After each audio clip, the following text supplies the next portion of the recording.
call the meeting to order. I need a moment of silent prayer. Pray for us today, please.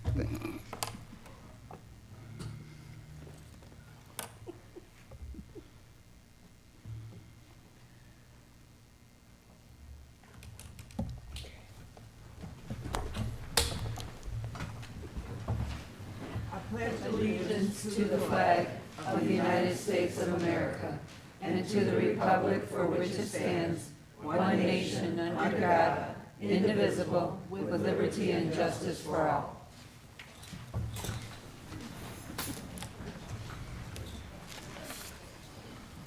Okay. Roll call, Mrs. Franks. Mayor Kindle. Present. Councilwoman Costantino. Present. Councilman Jenny. Here. Councilwoman LaPrat. Present. Mayor Pro Tem Sawicki. Here. Councilwoman Williams. Present. Councilman Tucson. Present. Acting City Manager Szymanski. Here. City Attorney DeWally. Here. Okay. Madam Mayor, Yes. I'd like to take a look at new business and make an adjustment to the agenda at this time before we proceed. Okay, go ahead. I know that agenda item number 2 is an introduction and first reading to amend the zoning ordinance, but we've discovered that we cannot do the first reading at this time. Instead, we need to schedule a public hearing first before we can introduce it for a first reading. And so I'd like to make the adjustment for agenda item number 2 to read instead, to amend the agenda to schedule a public hearing at our July 10th meeting regarding the zoning ordinance, the amendment to the zoning ordinance. Making a motion. I'm making a motion. Support. Okay, all in discussion? Yep. Is there any further discussion? Everybody understands it? All right. Madam, I don't totally understand it. Can you? I believe that the state requirement, maybe our attorney can If I adjust. may, Your Honor? Yes. Yes, under the Zoning Enabling Act, before we make any adjustments, we need to have a public hearing on the zoning ordinance only, not on the regulatory ordinance. We have 2 ordinances up today, and the first one, G1, is the regulatory ordinance, which we can read, discuss, amend today, and move forward. Number 2, which is zoning, has to have a public hearing before we set it for first reading. Oh, okay.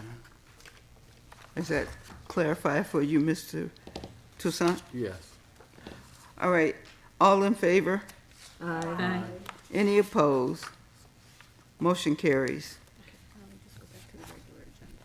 Okay, so now we go back up to the presentation from Wayne Metro, a Community Action Agency. Hi. Introduce yourself and, Good evening. Can you guys hear me okay? All right, good evening. My name is Hiba Hidus. I'm the Assistant Director for Community Engagement Outreach at Wayne Metro. Thank you for allowing me to present to you today. We service the community of Harper Woods, and we have a lot of programs that benefit the residents, and we just want to bring it to the council meeting to spread the word about our programs. So a little bit about Wayne Metro.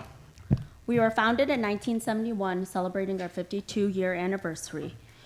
We service the low to moderate income families throughout Wayne County, which includes about 43 municipalities and townships. We're receiving over 202,000 requests in the last 6 months. We have over 100 programs that include educational, housing, and emergency services. There's 5 main types of services that our department specifically takes care of, which is the Water Residential Assistance Program, Michigan Energy Assistance Program, which is the 2 utilities, Low-Income Household Water Assistance Program. We have Head Start, property tax, and income tax. Over the last 52 years, we have over 66 sites, 14 includes Head Start locations. Our goal is to ensure the greater quality, healthier homes in those thriving communities. So I like to start each presentation with our first line of contact. Our hours of operation are Monday through Friday from 8 a.m. to 6 p.m. and then Saturday from 9 a.m. to 12 p.m. Our walk-in hours are from our walk-in hours are from 8:30 a.m. To 5:30 p.m. Monday through Friday. So when COVID happened, we had to keep services going. But as though we had to close our offices and work from home. We knew the community was in need and our work couldn't stop. So we had to launch an application that was allowed where clients can access their application online and apply services online without coming into our offices. So our team launched what we call a universal application. It's a one-stop shop that allows clients to apply for multiple programs within that one application. They have to only upload documents, and if different departments and different programs are requiring the same documents, other departments won't reach out for clients for those documents. They will just obtain it from their universal application. At the Connect Center, we acknowledge a lot of people don't have those internet access or are not really comfortable applying for those services on their own. So the Connect Center actually has certified specialists that will apply for those services themselves. Clients are able to make appointments. We tell them what documents are needed. We give them different ways to submit those documents. So whether it's a text message, they can fax them, mail them, or drop them off to one of our addresses and locations. When clients create a username and access to this universal application, they can see in real time the status of their application. They can see if it's pending, approved, or if it's denied, and it will tell them the reason why. Also, we are staffed about 700, we are 700 staff at Wayne Metro. Multiple staff members are bilingual speakers. So we acknowledge the language barrier. Our website is translated, and so is our flyers.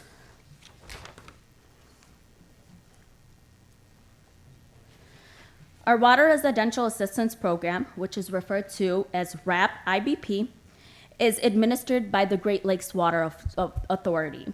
This is a 2-year program that helps assistance up to $1,200 in past dues and also up to $100 in monthly credits. There's an ongoing wraparound services and also a home water audit and minor plumbing repairs up to $2,000 that clients can access. After the 2 years, if there's a disabled member or a senior citizen in the household, they can apply for Rapfinity. So it's an ongoing water program for those individuals and families.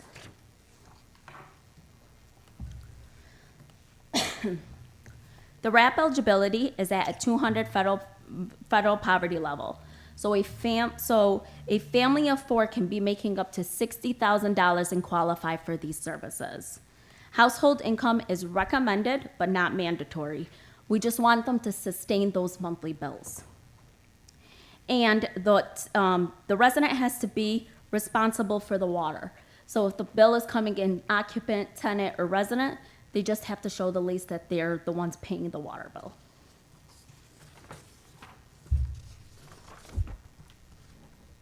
Next is our home water and conservation audit.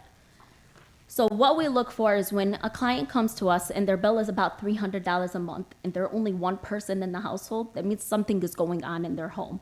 We don't want them to continue to pay those high monthly bills when they can't sustain that. So we put them on a home water audit schedule. Our home water audit team goes out and assesses their home. They check for those minor plumbing repairs. Do they have a leaky toilet? Is there a running shower head? We will cover and make those minor plumbing repairs up to $2,000 for them. Next is the low-income household water assistance program. This is for arrears assistance only. This was administered, I'm sorry, who was? the federal government, and this is a COVID, from the federal dollars for the COVID funds. With this, they get assistance up to $1,500 in past dues. However, we've been working with the state and we've been putting clients on exceptional list. So if clients have back balances, really big back balances, the state has been approving that for us as well. This is to restore restoration in disconnected services, and then also it's assistance with both drinking water and wastewater sewer. This is at 150% federal poverty level, so a family of 4 can be receiving up to $39,750 to receive these funds. The water municipality must be opted into this for residents to get this funding, and good thing Harper Woods is. Past due is required, and household income is not required. ID is required for all household members age of 18 and older, and the client must be responsible for the water bill. Next, we have the Michigan Homeowner Assistance Fund, which is referred to as MIHAP. This was established under the American Rescue Plan and designed to provide assistance with delinquent housing expenses to reduce foreclosures, loss of utilities, and displacements of homeowners who also experience a COVID-19 hardship. So the benefits are they can receive up to $25,000 in max per household, and they can pay this past due mortgage, past due land contract, past due mobile and home payments, and then we can also cover utility payments in this as well. We have our tax preparation program. So Wayne Metro offers free year-round taxes preparation to Wayne County residents and surrounding communities. We file unfiled tax up to 3 years back. The household income has to be up to $60,000 for families to qualify. And then there's also an online self-preparation tax services that are available to individuals at any income level. Next, we have our regional advisory councils. So our community advisory boards to Wayne Metro covers all Wayne County, which is referred to RACs. Wayne Metro is emerging communities. So what happens is basically we meet on a quarterly basis with multiple communities throughout Wayne County. Basically, we bring voices to the table. We let each other know what is needed in their community. So meeting on a quarterly basis, we put voices together to see when we get grants, where should those federal dollars go and on what? So what we're asking for, Harper Woods is in Region 1. And again, they meet on a quarterly basis. We just need a voice on the table, just seeing what the need in their community is.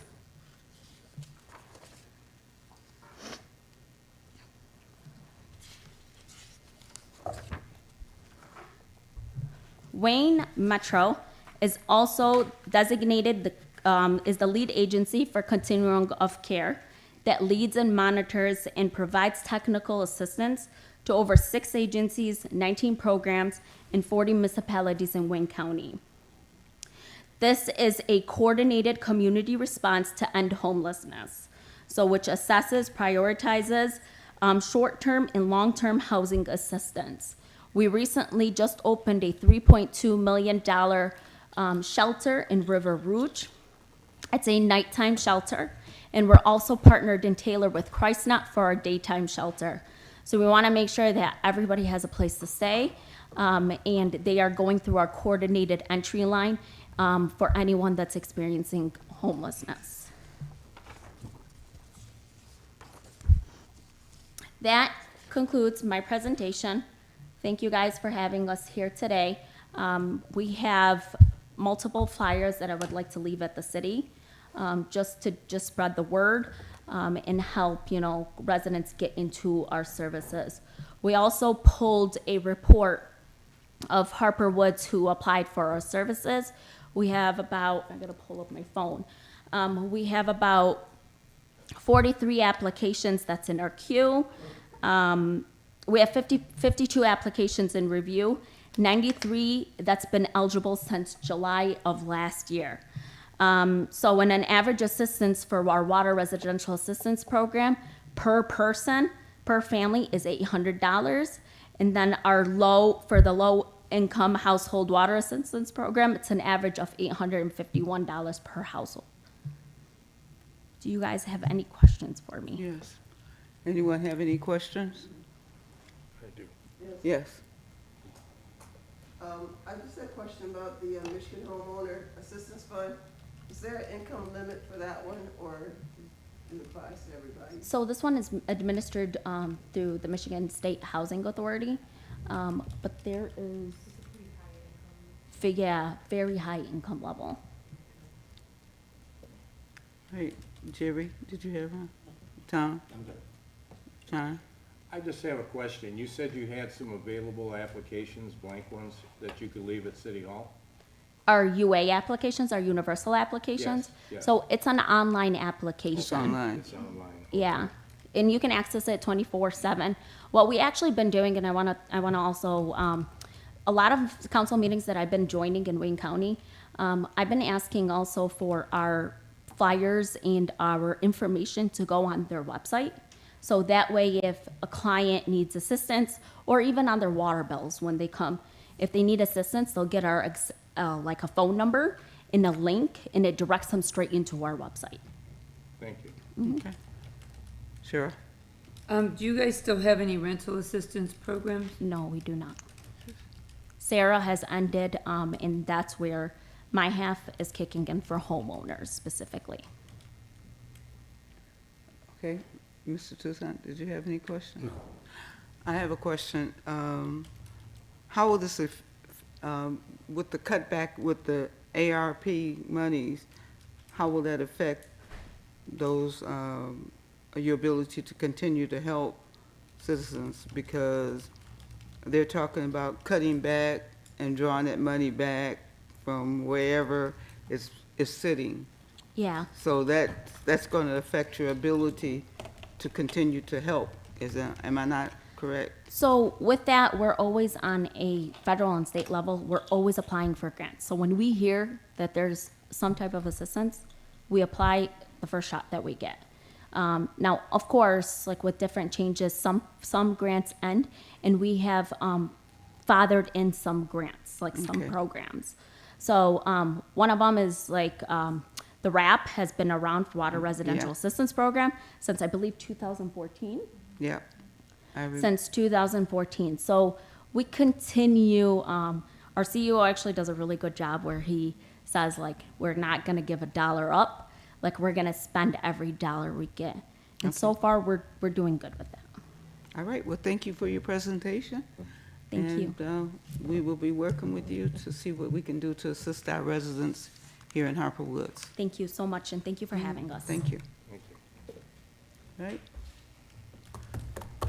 I need an approval of the minutes.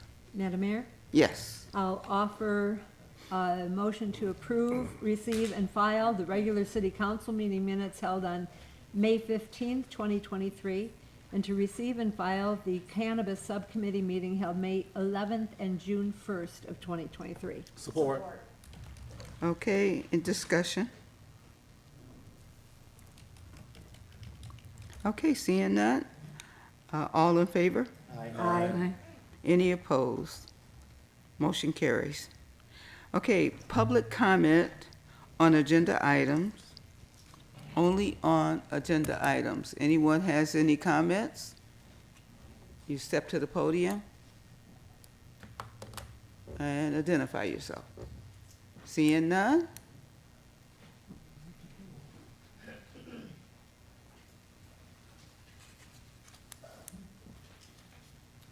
Thank you for your time, council. I'm Jacqueline. I live at Dupre and Buffet.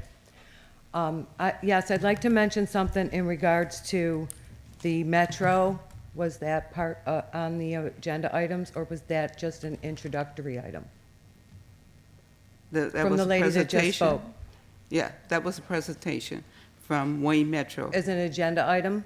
Am I allowed to speak on It that? is an agenda item, but the Thank you, Madam presentation Mayor. and You already look beautiful today. has gone forth. So Uh, if you I- had any real questions, you probably should have caught them before they left out of the door. Well, let me gather my thoughts, Madam Mayor. The programs that the lady was speaking of, it kind of felt to me like something is trying to be planned. Or if we are being set up for failure, Mr. Szymanski, or John, how do you pronounce your last name? Aren't you getting a water grant coming up pretty soon to do something with 8 miles of construction of water? So is there any benefits to her already that can help our community without her like bringing in more grants? Because I'm telling you, I have been trying to fight this one system, one QR code, one world order, one WHO World Economic Forum thing. When she was up here speaking, every item that she meant is exactly what I don't want and don't consider myself free. Now, because of the fact that I read this article from the World Health Organization about some universal vaccination program, I mean, is this what the grant things are coming in? Like, hey, just fill out this application, it's all online, we're gonna turn you into this number and step over here and get your next shot. That's just how I felt it. Thank you for letting me share. I Okay, look forward to I speaking on appreciate my it. next item. Okay, thank you. All right, consent agenda, I need a resolution. Madam Mayor, Yes, make resolution to accept approve consent agenda items 1 through 13. Support. okay, discussion, Madam Mayor, yes. we have an appointment to the Library Board of Trustees, Melissa Henry.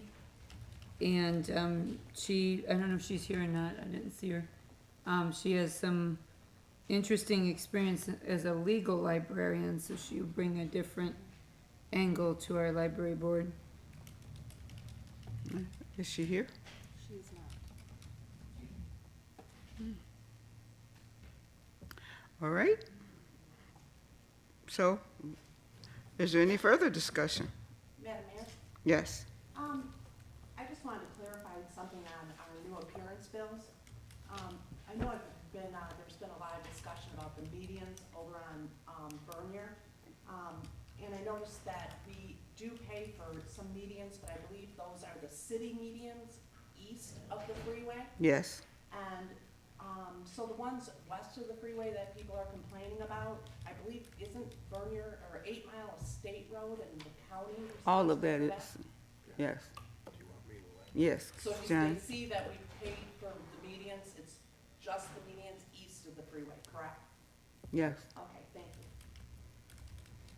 you. And to further clarify that, the state of Michigan, MDOT has switched contracts to do the lawn cutting service on Bernier Road between Kelly Road and the service drive that used to be done by Wayne County Department of Roads. It has been switched to Macomb County, and we're back on their schedule again. One more thing, I did notice that the freeway was only cut in Harper Woods. So in Detroit, it wasn't cut, and on the other side of 8 Mile, it wasn't cut, so whoever's doing that, I appreciate that. Yeah, it's a mess. All right, is there any further discussion? Roll call vote, Mrs. Franks? Councilwoman Costantino.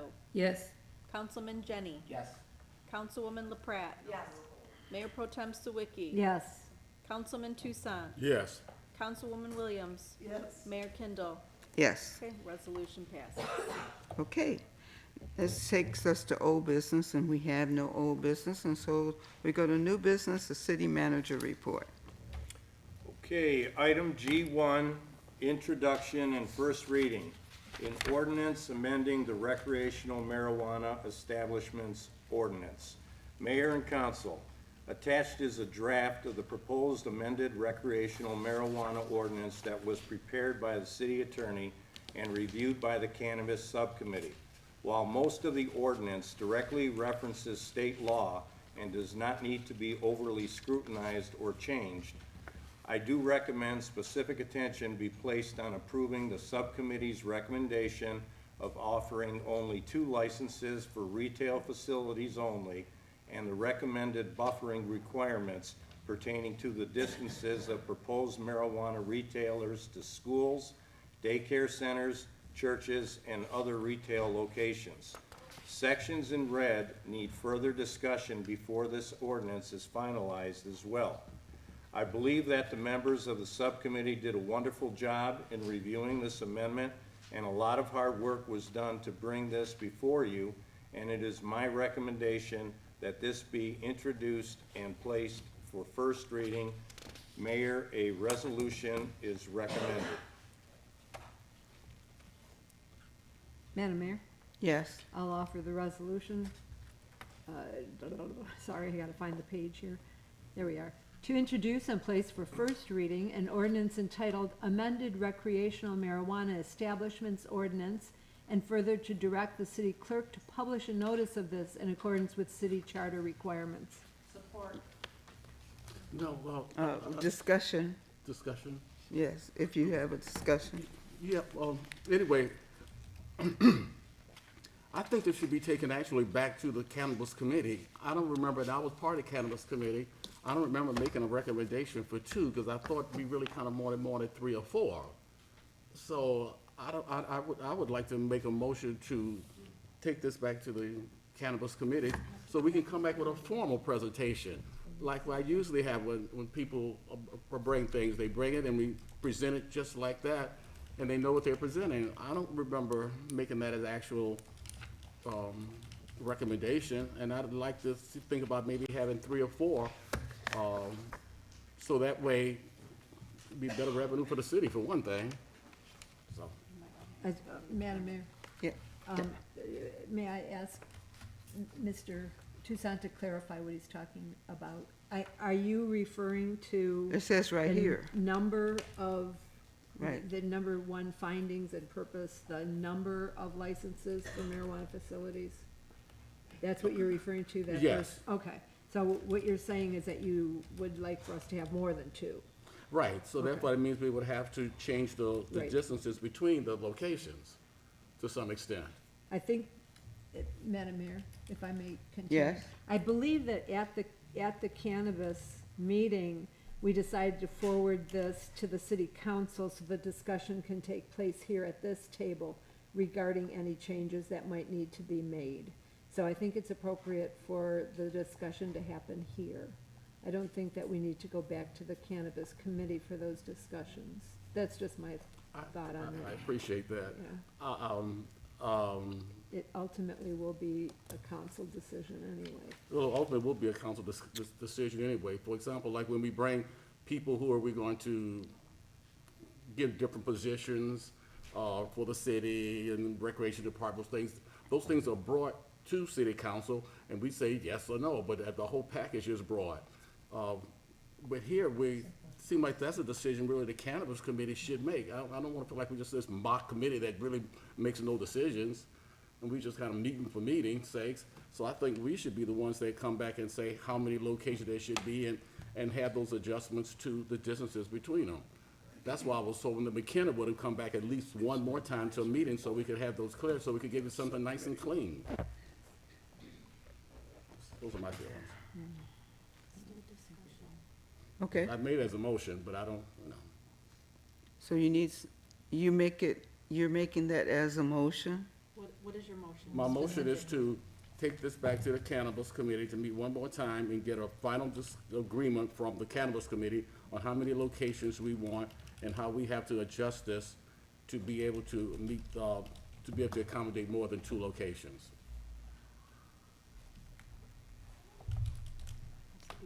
Is anyone to support Mr. Toussaint's motion? So he wants them to bring it back so they can do the work on it and bring it back to us. I'll make the motion to support it. Okay, Madam Mayor, yes. Can I ask a clarifying question from our city attorney? Okay? When it comes to the distances, I mean, is that what, because I know the cannabis committee did not see that there would be only 2 available licenses. Was that based on the distances entirely? Because I know when we were discussing things at the meeting, it really was up in the air concerning how many potential licenses would be available. If I may, Your Honor? Yes. Yes. As I recall from the Cannabis Committee, based upon the distances that were discussed and approved and are in the ordinance, 2, maybe 3 licenses would be available. And that's a stretch to get 3 based upon what we got from McKenna in terms of the distances. To go back, you'd have to change the distances to get more. Now, saying that, as we've mentioned several times, it's better to start small and expand later. You can amend later, but you can't haul it back in once it's out there. Once you say you have 3, 5, 6 licenses, you can't bring it back. That's not gonna be easy. It might be even impossible, because people will have spent money and could get sued for, detrimental reliance. So, I'm just giving you my opinion in that you wanna start small. You wanna start with the smallest thing you can and move from there, knowing that you could possibly amend in the future. Yes. I have a couple quick questions. I wonder if this is the appropriate time to ask them. Well, You, Right now, we have a motion on the table. we have a motion on the Okay. floor, so we'll It's deal with- related to distances. Okay. Go ahead. When you were calculating the distances, did you take into account the distances from drug recovery establishments such as Life Builders? Life Builders is not in our city. It doesn't matter, they're still across the street and have been a partner Well, with the city. we cannot regulate what goes on in Detroit. So Life Builders is across the street in Detroit, and They in fact, have a and building in in the fact, city. they are right across the street from the school. So there will be no way that we would allow a facility to be anywhere near Life Builders, because they're right across the street from the school. So that takes away from everything. And that building that they own there, they don't even use it. They've taken down the sign of being Life Builders there. So I'm sure it's probably something they've sold to someone already.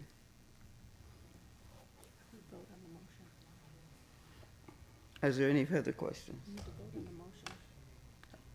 Yes, Mr. Chairman. I can agree with our lawyer on the fact that we need to start small, but if we keep this limitation this low at this point, that means that the people who would be selected would make all their buildings and distances and parking and all of that, and then they come back and say, well, we're changing that now, you can make a third one. It seemed like that would just kind of mess up what they've already created. That's why I wanted to at least start off with having a minimal of 3 to 4, and that way people can construct and work within those parameters. So that's one reason why I was, Okay, that's something to take in consideration. I assumed that it was enough space for have 1 or 2 on Kelly, 2 on Kelly, and 2 on Harper. With the distance that we have already agreed upon. And I still think that's small and doable. But, is there, Madam Mayor? yes. Okay, since I wasn't on the cannabis committee, so I'm wondering did the cannabis committee, agree to 2 or to 4? Or No, was the it cannabis committee did not agree either one? to anything other than the distance between, one business to another. That's the only thing they agreed upon. And schools and and schools. that sort of stuff. How about we get the limit of two?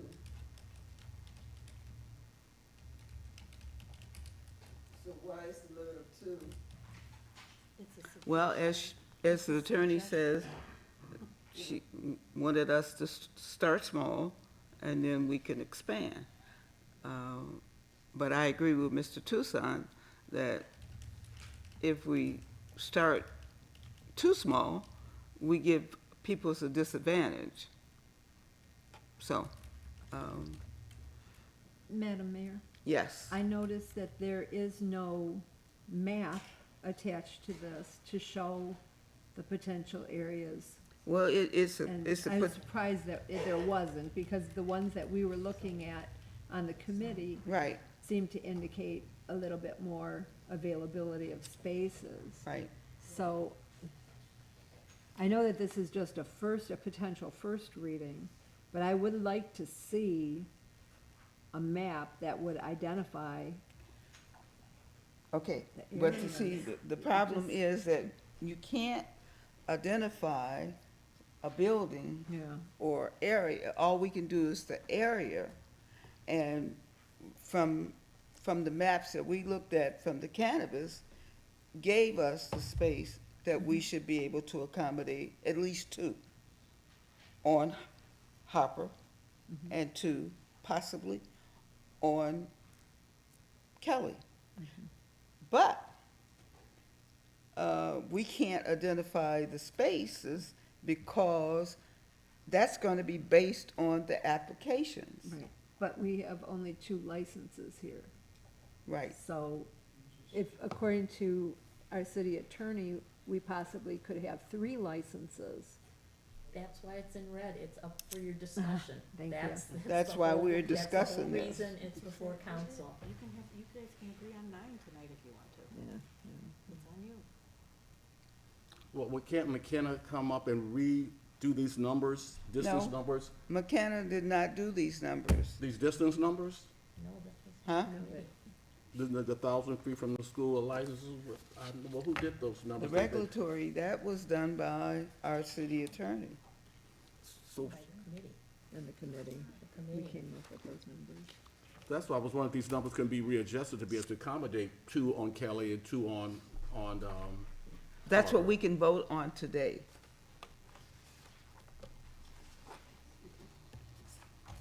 So, Madam Mayor, right now we have a motion in front of us, Right. and that is whether we should send this back to the committee or not. Okay, so let's vote on that part, because we can make a decision today as council whether we have 2 or 4. Yeah. Just keep going further and further and further and further. It'll be January before anything gets done. So, so I should readjust my motion? yes, if you would like to, and then we'll just take a vote as to whether we have 4 or 2. Okay, well, I'll, Yes, Point of order, Madam Mayor. I think that the motion that's here is whether it should be sent back to the committee or not. right. And so if If he's, Councilmember Toussaint does not want to send it back to the committee, then he can withdraw his motion. Otherwise, we should vote on the motion and then move ahead to discuss the actual, right, this before us. So we ask, Mr. Toussaint, do you want to withdraw the motion? even though it's been seconded already, I'll take it back. it's been okay. seconded already. So we'll withdraw the motion. Okay, I withdraw the motion, and Okay. for us as city council right now to make a decision whether we would want 2 or 4, and therefore we wouldn't really have to have another cannabis committee meeting then. Right. Okay. Okay, so I make a motion to have 4 locations. I don't know. Do we need to do that as a motion? The number of. Yeah, because it said So 2 each in this, element of this would be done through a motion? right? Is that Okay. correct, city clerk? City clerk? Yeah, I thought we just had to discuss You it. can accept the first reading, the introduction and the first reading with the amendments A, B, C, D, however many you want, and then you vote on all of that. Okay. So Okay. once the discussion is complete, that everybody's agreed on how many, how much the renewal fee would be, or any other situations that are written in red, Right. decide on those amongst you, and then that's the resolution with those amendments. Okay. Well, other than the regulatory, other than for the location, Number? the amount of license, everything else is agreeable for those of you that have read it. There's still a question about, if you look on page 8 of the document, it asks whether the renewal, a late fee should be 200 or 500 or any other number. So if a licensee is late in reapplying for their license, I personally, I believe that it should be high, Right. you know? I agree. I don't imagine that anyone that has gone through the process and got an application is ever gonna, you know, submit it late. So I would say $1,000, you know? I'll support I mean, We'll see those. Okay. but, I mean, if they're gonna be late, then they might as well pay for it. I had another change too I wanted to make. Maybe that's why I should go back to the committee, you know, so we can come back and see this is what we recommend. Make your recommendation right now, because now we're talking about it. Because another thing we're supposed to change too, Madam Mayor, I'm not sure if I can be speaking now, but Go was ahead. we want to, I recommended that we change the closing time from 9 to 10 o'clock. That's the zoning. That's zoning. Is that zoning? This is regulatory. Okay, No, that's not, okay, that's yeah, zoning, yeah, okay. that's not. Okay. All right. So, other than those two items, right? Item A would be the amount of license, and item B would be the cost of renewal. Madam Mayor, We have 500. may I make a recommendation? Yes. That we just go through this page by page, and if there's any change to the red section, we note it at this time. I think it'll be quicker than jumping around through the document. All right? Your Honor, may I speak? I'm sorry. I can't hear May you. I speak? I'm Yes. supposed to necessarily, but just to hopefully fly through this a little easier. The other red sections that are within the ordinance mainly involve, I made it very strong Right. that that an application must be accompanied by the fee. Right. That's the other red sections. There's no real changes or anything. I want to make it very clear because there was a case where somebody didn't pay their application fee, but yet their application still had to be accepted because the ordinance was drafted not clearly. So I Right. made it very clear in this ordinance that in order for your application to even be considered, you must have the application fee, and that's the other red. If that eases anybody's mind, that, you know, there's something else here, there isn't, that's all there is.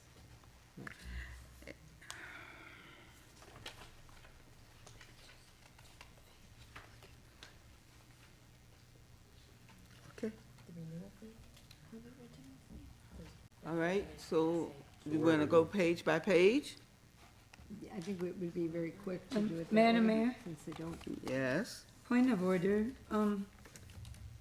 I believe that Ms. Sawicki, made a motion to raise the late fee for renewal to 1,000, and I supported it. We don't need to do a motion. No, we for didn't each motion. individual item. Okay. Not, nope, not yet. So if you go through each page, just announce the page number and if there are any Okay. changes. All right. So first of all, we're gonna start with page number 1. And I need a motion.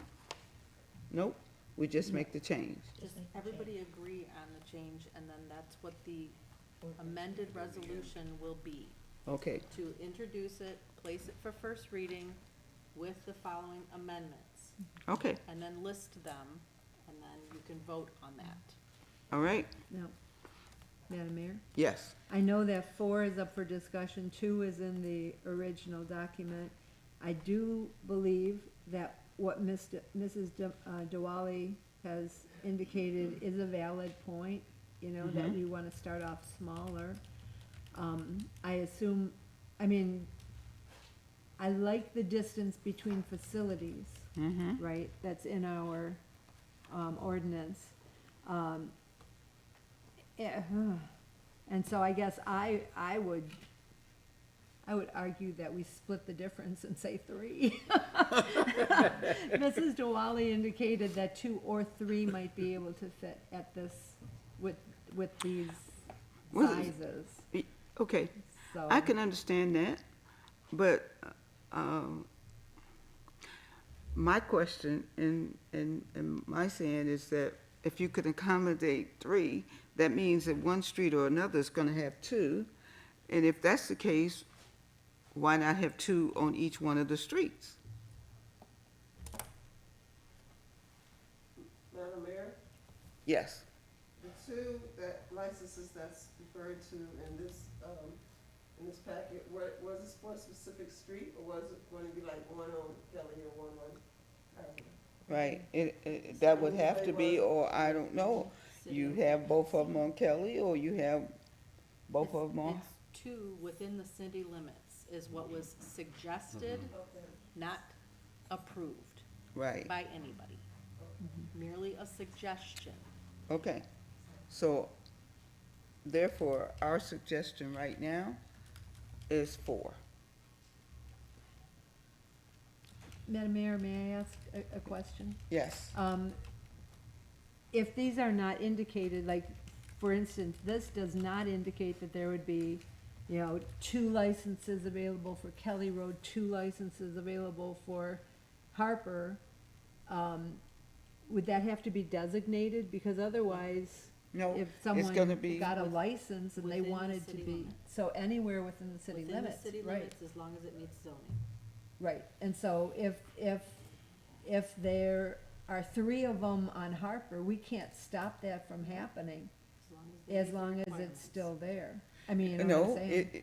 the The distance difference is going with is that we still have The distancing. the distancing. Right, And, but, and with the distancing, that's gonna make the difference as to where each license will be able to be placed. That's the difference.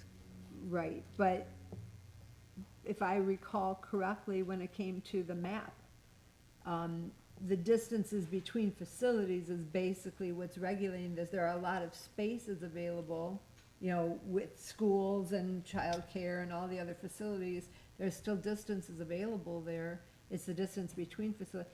Someone could buy up some property that would make it possible for them to put a facility. I'm just saying that this does not specify which streets they should go on. And so we should not be surprised if in the future we end up with 3 on Harper, and, you know what I'm saying?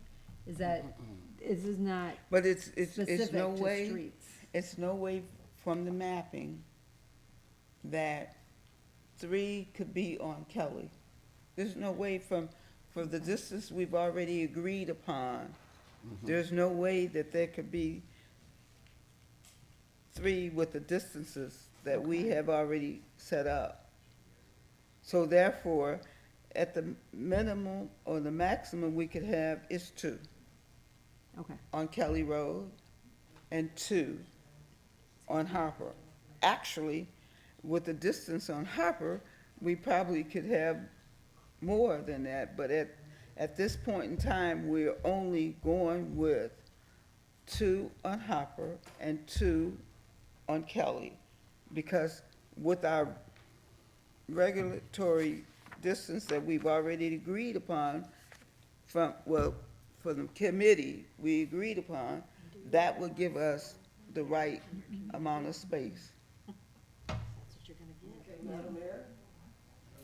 Yes. Madam Mayor, since this whole cannabis thing is new to us, new to our city, I really do think we should start off small, and that we could build on it as we go along. So, three, because it's not that specified for this street or the other, it's within the city limits.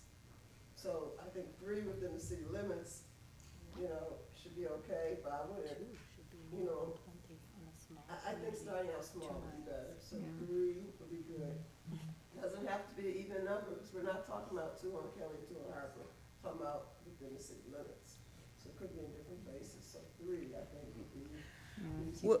Well, the thing of it is that we decided in the cannabis committee of the streets that was available to possibly have cannabis business.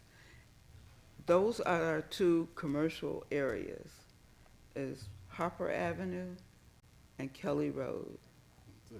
And if you talk about starting small, that would be small. If you two or one, or one Four or is a two, lot. You know, when that road comes. Hey, I'm only one vote. Yes. I'm also concerned about starting too big.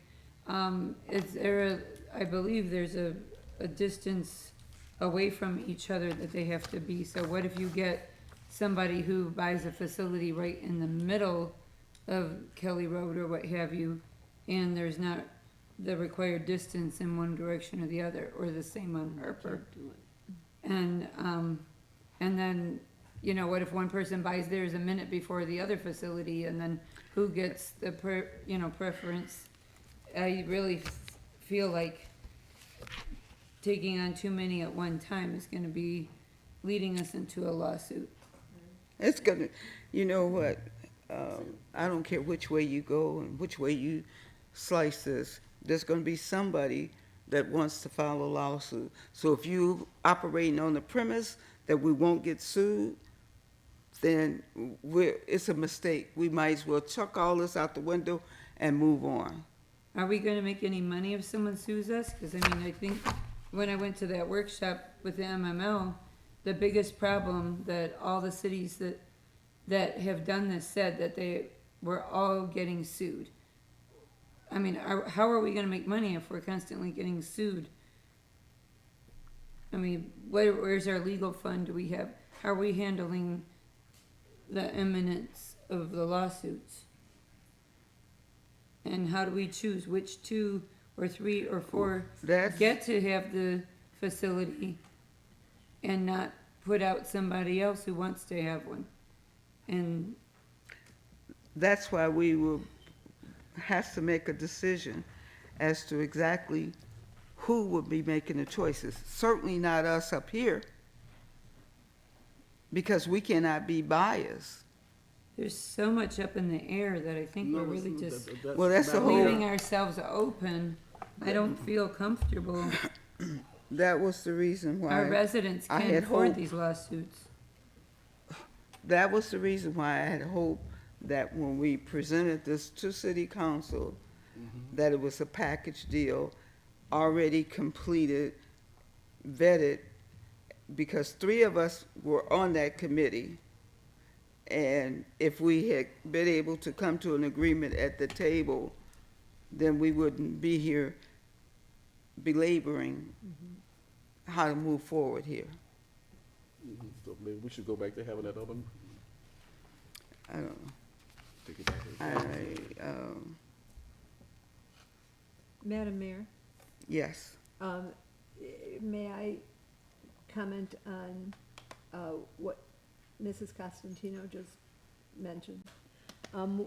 At the committee level, when we were discussing exactly that problem, the idea of lawsuits, the one thing that we learned is that many lawsuits were based on how people were selected in a community. And so the one thing that the committee said was that basically it's a first come, first serve. And so, you know, if people get the money in and they have filled out the documentation that's necessary and they're approved by the state prior to, you know, our meeting it, then it will be the first 2 paid licenses that come in. Is that not what we discussed. Okay. And Because this- that takes us out of the picture. The We're out city of the Harper picture. Woods is no Once we longer- get through with this, statement of what we're doing, then it's not up to us. We will get an independent person to make the decisions about, from the applications. Well, this is the clerk is doing it. Right. I'm only accepting the applications, I'm not making the decisions. Right, she'll be accepting the application. She doesn't make the decision. Yep. Making Madam sure Mayor. all the required documents are included, and then it moves on to the building department, it moves on to the zoning, And then it moves to the, and Well, ma- if they continue to meet the requirements. right, Well, one of the things, Madam Mayor, one of the things that we had done too with the distance thing, we had created that in such a manner that it would limit the amount of locations we would have, and therefore, that would cover that part and minimize lawsuits, because we were determining the number of people, so why he get one and why he didn't get one, and why did, well, here, by limiting the spaces between them, that automatically kind of solved that problem in itself. So, okay, well, we keep discussing the same thing over and over, so, so what do we do from this point? We said we was gonna take one page at a time, so we haven't gotten off of page 1 yet. That's probably the most important page, so. yeah, So, that's another reason I want to take it back to the Okay. committee, but we can go this way. so, Ms. Clerk, Yes. you said that we should take each one and decide each one as we go along, right? Collectively, you can kind of get an idea of what everybody's opinions are, and then somebody can amend that resolution to include these changes that you've all kind of agreed on, and then you vote.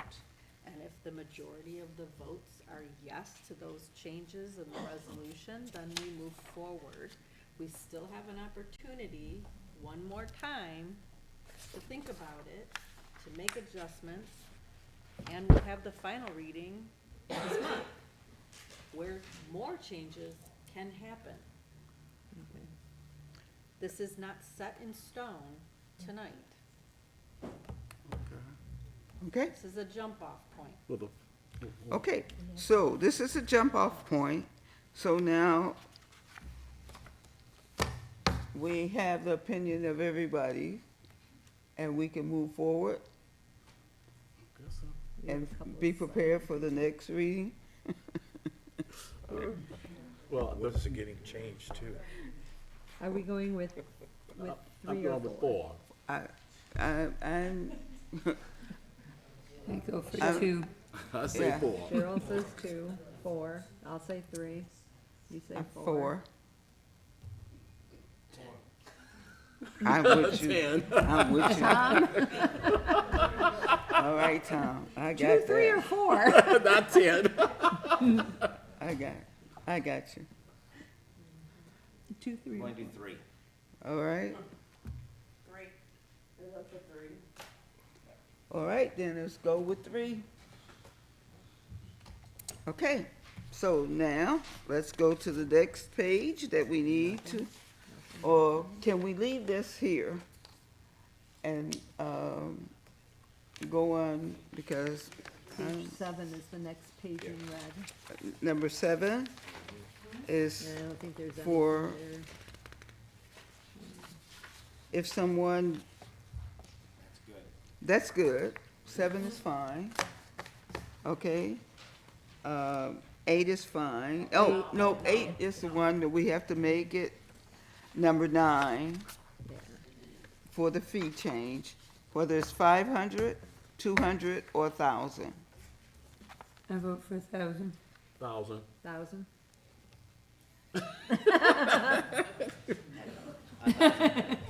All right, then, we all agree 1,000, let's move on.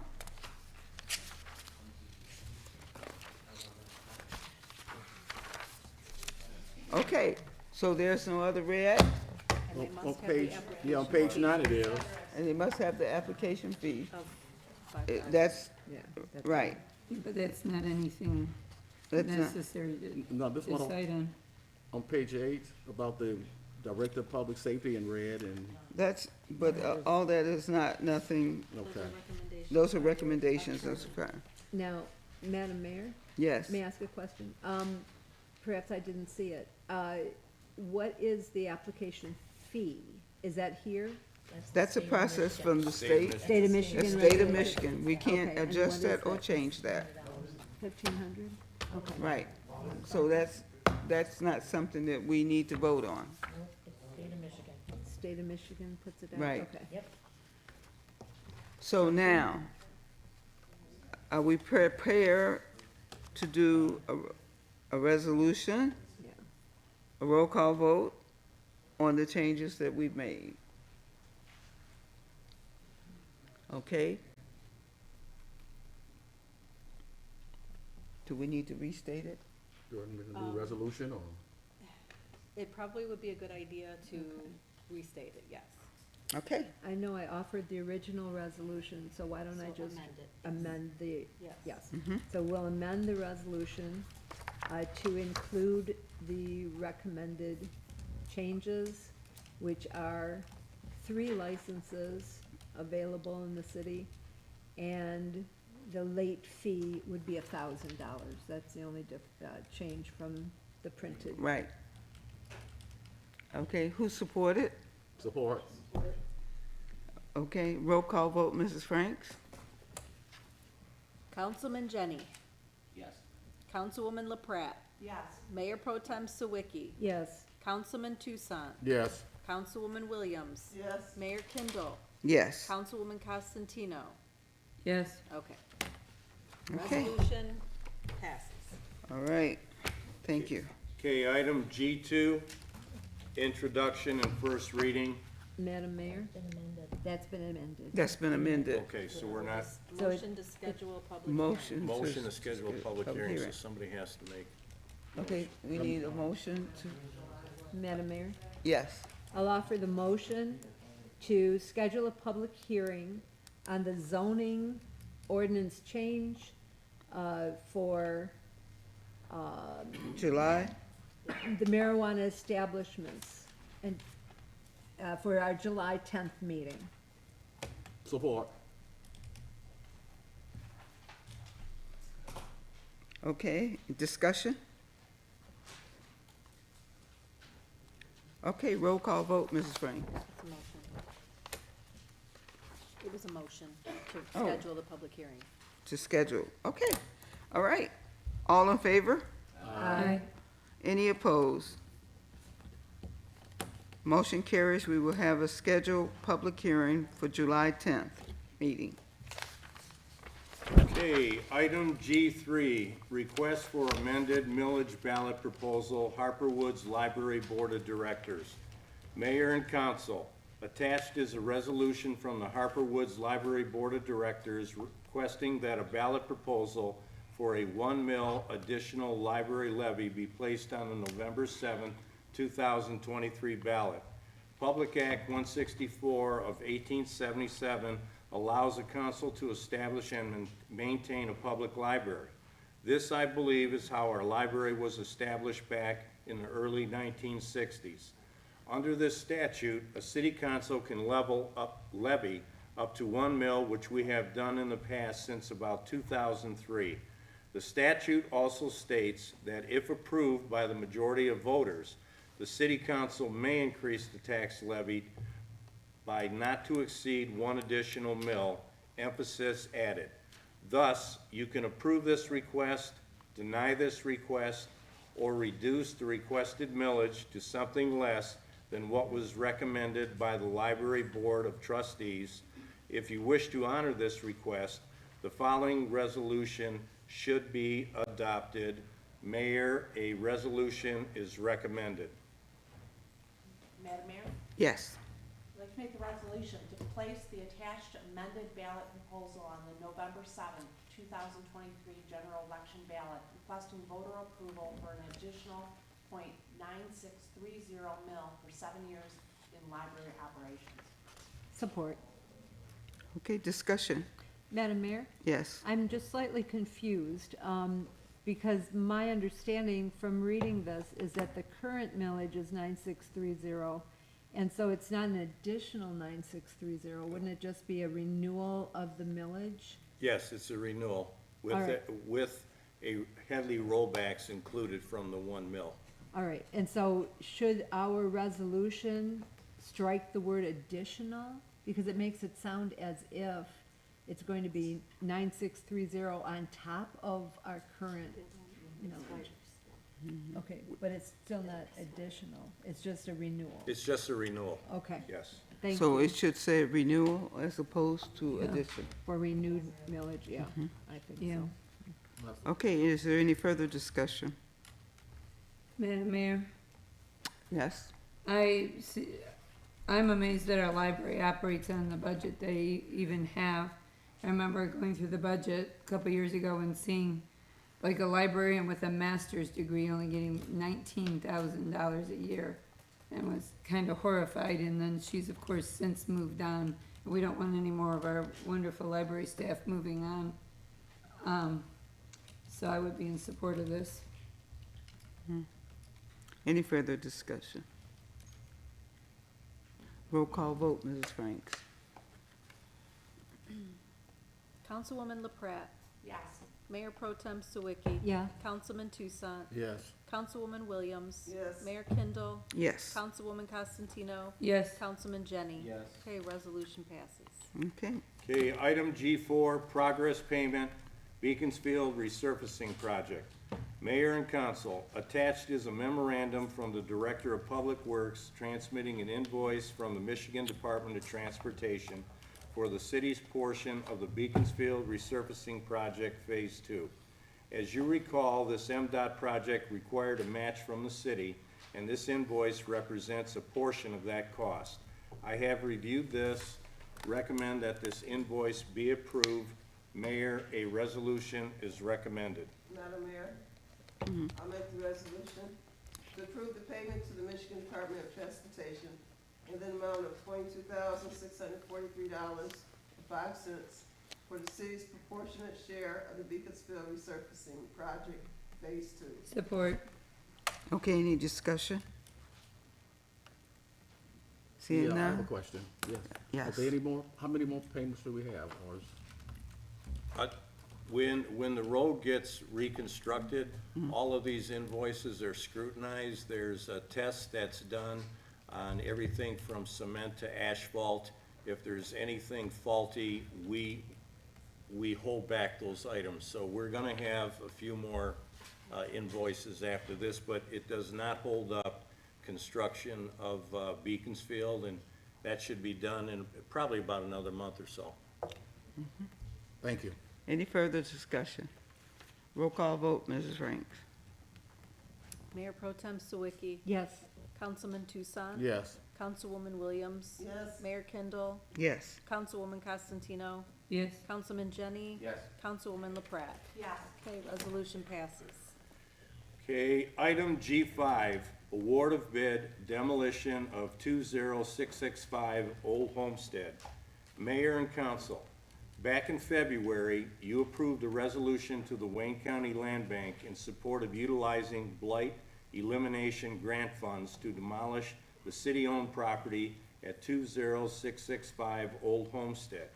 We recently accepted bids for this demolition project with 2 companies responding. I have reviewed both bids, and it is my recommendation that we accept the proposal submitted by Blue Star Inc. Mayor, a resolution is recommended. Madam Mayor, Yes. make a resolution to accept the low bid submitted by Blue Star Incorporated for the demolition of city-owned property at 20665 Old Homestead in the amount of $18,800 with the grant money provided by the Wayne County Land Bank. Support. Any discussion? Madam Mayor, Yes. I continue to feel that this house does not need to be demolished and that it can be repaired. We have houses, many more houses in the city that are in worse shape than this house. And I feel like this is unnecessary. It does not need to be demolished. Okay. Mr. Szymanski, do you want to respond to that? Currently, the city is spending money on upkeep. It's a nuisance to the neighbors that are next door. We have blight funds to be used for this, and it's, once we knock it down, we can decide what it is that we want to put on that land. Also, you want to explain about the foundation issues?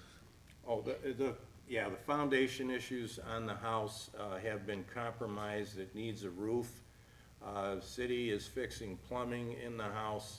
It's, like I said, it's a haven for rodents, and neighbors will be very, very satisfied if we knock this property down. It's not. Is there any further discussion? Madam Okay, Mayor, see- this is the house behind the parking lot here. I don't feel it's bad enough to tear down. I really don't. I feel like it's been, the problems that are wrong with it are being exaggerated, and that there is nothing wrong with it that can't be repaired. I think if you look at the house and look at the pictures that the building department has submitted And to I us. have, Okay, all right then. So is there any further discussions? Then can we have a roll call vote, Mrs. Franks? Councilman Tucson, Yes. Councilwoman Williams, Yes. Mayor Kindle, Yes. Councilwoman Costantino, no, Councilman Jenny, Yes. Councilwoman LaPrat, Yes. Mayor Pro Tem Sawicki. Yes. Okay, resolution passes. Okay, item G6, library, property restoration project. Mayor and council, the library's repairs and renovations are fully underway following the extensive flood damage that occurred in the summer of 2021. The library director is requesting approval of the second lump sum draw for BMS Cat/Jarvis to continue the renovation. We have received insurance funds to cover this amount, and none will be expended from the city's general fund. This build-out should be completed within the next few months. It is recommended that this lump sum draw be approved, and the library director is in attendance tonight for any further questions that the council may have. Mayor, a resolution is recommended. Okay. Madam Mayor? Yes. Oh, I'll offer the resolution to approve a lump sum draw in the amount of $100,000 to be furnished to BMS Cat Jarvis for the continued renovations in the lower level of the library. support, Discussion?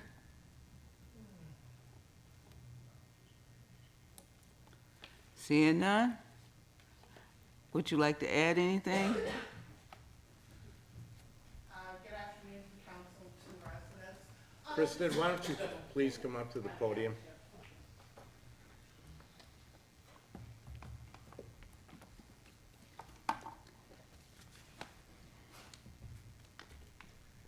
Good evening to City Council and to the residents.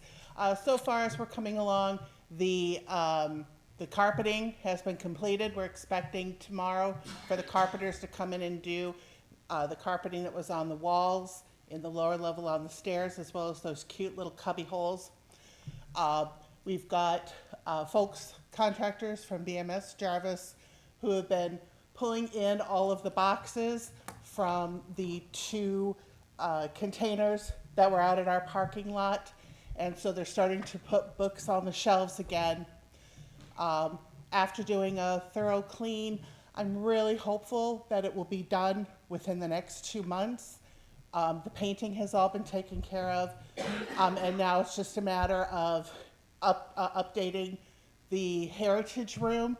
We received a $1,000 donation to put materials in the Heritage Room. So, for example, what we're hoping to do, what we're planning to do now, is to turn it more into an archives, because we have many papers, yearbooks, things that need to be stored, and we're going to focus more now on the city of Harper Woods, as opposed to it being merely things, some of which pertain to Harper Woods, some of which were just collected over the years. So it might not be done all in one great big, one great big hurrah, but we are planning to have a welcoming session when everything is open and ready to bring people back in. Okay, thank you. Is there any questions of the director? Seeing none, thank you very much, Christian. Roll call vote, Mrs. Franks? Councilwoman Williams.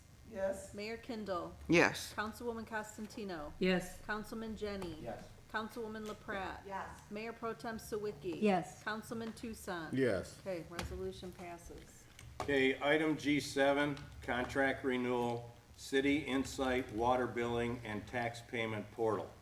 Mayor and Council, attached is the service agreement proposal between the City of Harper Woods and City Insight LLC for the continuation of cell phone operated water app that enables residents and businesses to pay, retrieve billing information, and access other related information on personal mobile technology devices.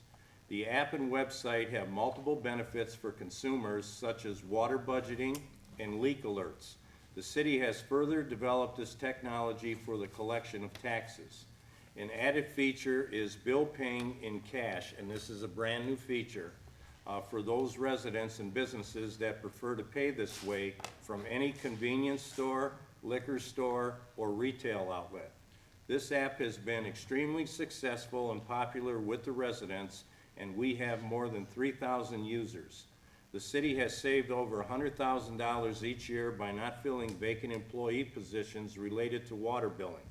The cost of continuing this contract is a $15,000 licensing fee with a 4% annual inflation adjustment and a minimal transaction fee for the use of a credit card, ACH, or cash payment.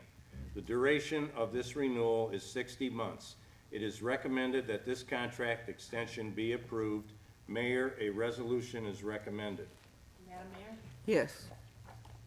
I want to do the resolution approve this 60-month contract renewal between the City of Harper Woods and City Insight LLC for the water bill technology app in the amount of $15,000. Support. Any discussion? Okay, roll call vote, Mrs. Franks? Mayor Kindle.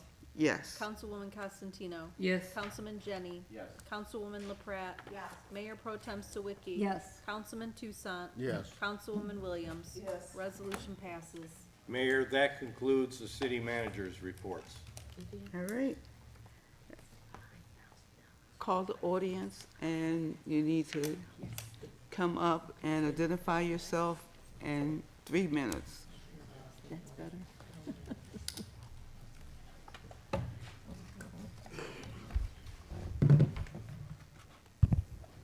Can everyone hear me? Oh.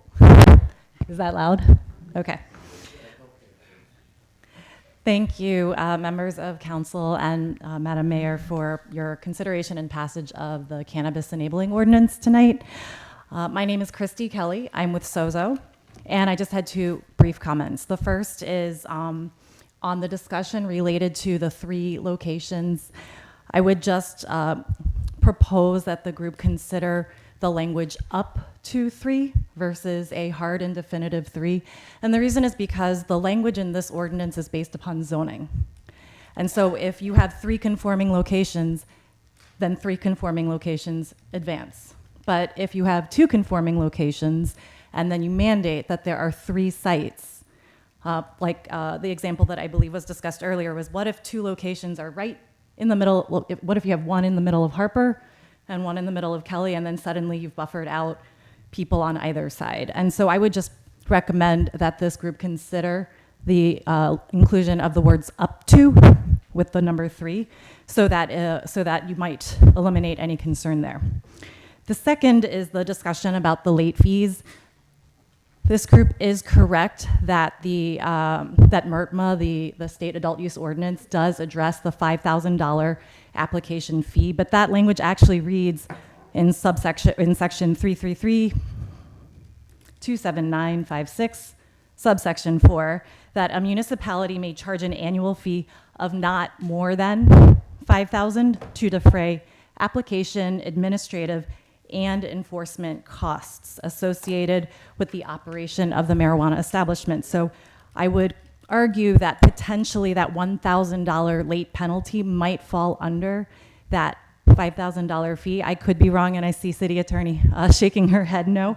But I just wanted to point that out to you in the event that that was not something that that was on your radar. Thank you very much for your time. Have a great night.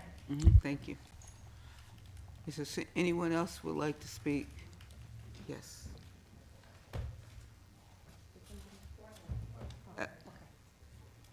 Good evening, Council.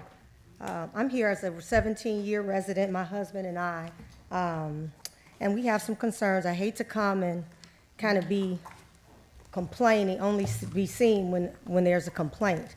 But I did want to make mention, whoever sent the basket to us for Christmas, we thank you. I don't know who it was, but we got a phone call, and we got it, and it was appreciated. I reside at 20930 Beaufait. I live directly in front of 20927 Fleetwood. We really don't know where to turn to and where to go. We have a neighbor behind us.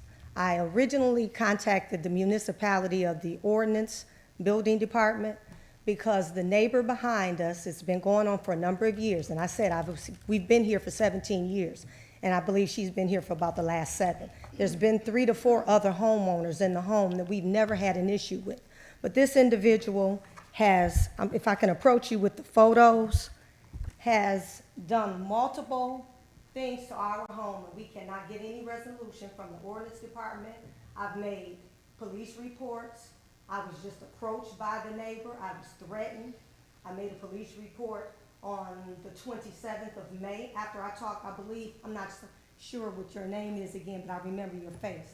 I also requested a FOIA because I was told that the building ordinance department sent out a letter to the neighbor to ask her to take this down. Now, when you see this, you can pass it down. These are the photos behind in my yard. This is where you can see this off the street. This is where when my fence door is open, you can see this. Oh, my. Exactly.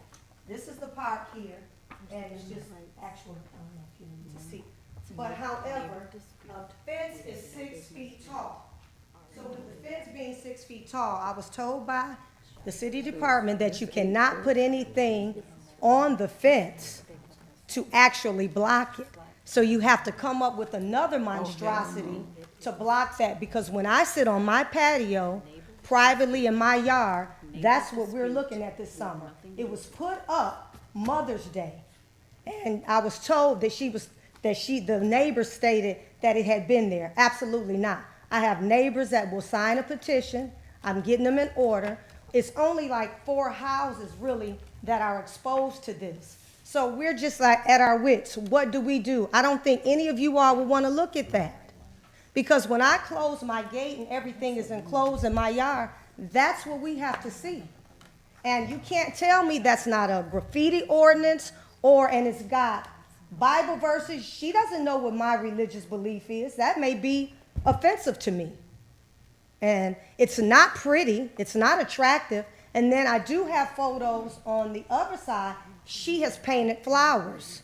So it's directly to make it look bad. And if any one of you want to come by my home, you can see how hard I work, my husband and I, to cut the lawn, to keep the trash, to plant my flowers, took upkeep. I have a brand new kitchen, all house brand new painted. I have a newer roof, and we're doing our part.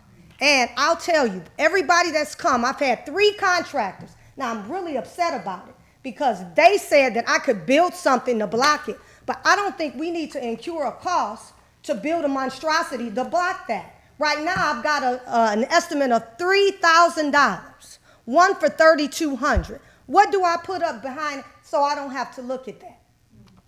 And we've been blowed off like it's a neighbor dispute, take it civil, and that's all you can do. So I was also told by one of the neighbors, who's a former real estate agent, to contact the city attorney. I called a couple of times, I wasn't able to get anybody, and I did not call back to leave a message. So that's on my part. So I didn't know what to do to go with that. I see you saying no. Can you help me? Because I'm new at this. I don't know. I just want a resolution. I even apologize to the neighbor if I've ever said anything, done anything. Could we come up with something together? But to look at that and you all say there's nothing we can do and it's her governmental right, it's the amendment, I don't think so. That is a nuisance. Okay, thank you. Thank you. Thank you so much.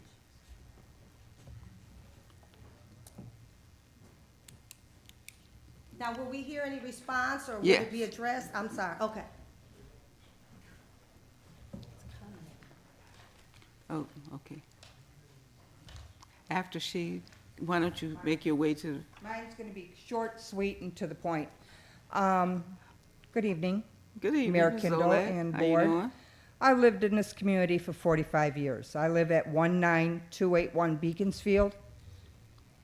I believe the police have turned their backs on us when we call. We called for water gel guns, shooting people, including myself. They don't come.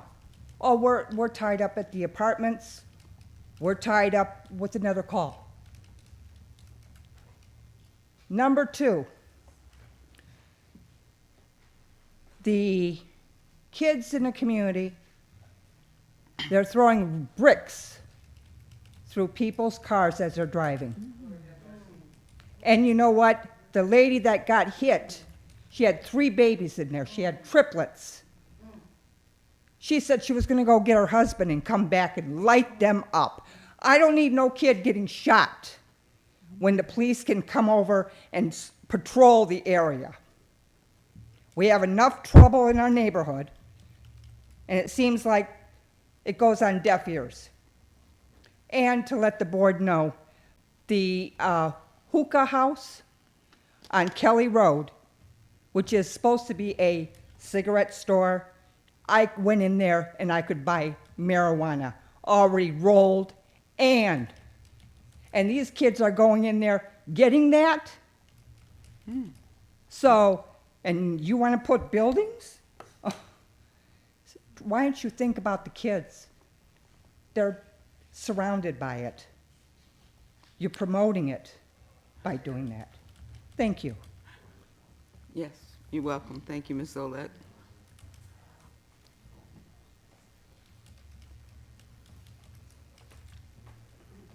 Madam Mayor and the council, I am Helen Walls-Gutowski. I live on 20943 Lockmore. A couple of weeks ago, there was a fire in the block down from south from me. And when the fire department finished, the street was totally orange from rust. From the rust that came from, I believe it's the rust that came from the fire hydrants. I walk the neighborhood. I see fire hydrants that are rusty, that are not painted well. I really feel there should be a flushing of the fire hydrants at least once a year to make sure they're functioning and that we're not going to have a mess if someone should have a fire and have, the street just looks awful. And so it got on the grass, it got everywhere. I just think that it's time that we take care of something very, very important to all of us. Thank you. Thank you very much. The Director of Public Safety stepped out, but we'll make sure he talks to her. Hello, my name is Paul Lepke. I'm on 20490 Harper Avenue. And regarding your cannabis regulatory decisions here, I think you should have done a better job at the committee level. Because, first of all, planning and zoning should have picked the locations or addresses and put them in a map with dots of where they should go or how they should go. And the first come, first served basis, I don't know if that's going to work because how many applications are you going to get? 20 or 30 of them? And I don't agree with the fee schedule is totally wrong. It is, the CRA regulates how much the city can charge. And it's up to $5,000. And, you know, late fee is not what you're worried about right now. You're worried about getting how many stores you're going to get. And you're serving the consumer with a legal product, which is a great thing. But I think you guys should go back and really figure this out, and so you don't have the fighting going on between each other of how many you're going to have. And the zoning board and the planning committee should come back to council and recommend it in a different way. Thank you. Mrs. O.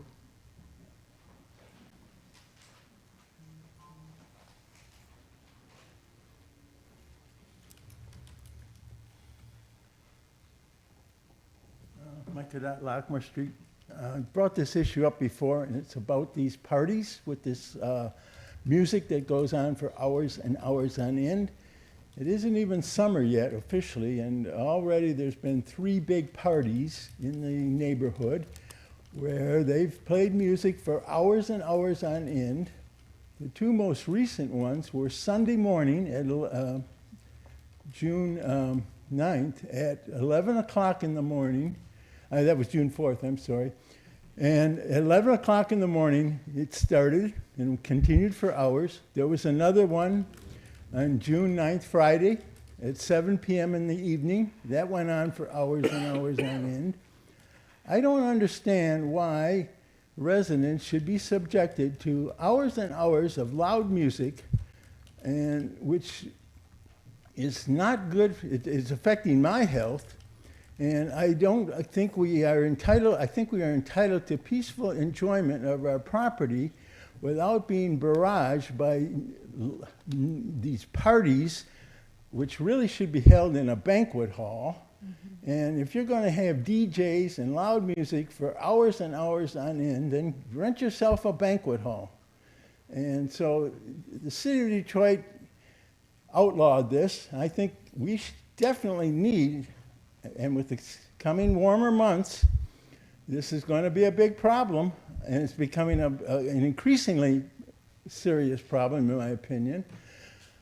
We need to craft an ordinance when we can base it on what the city of Detroit has passed. They've outlawed these parties, and this is directly affecting the quality of life in Harper Woods.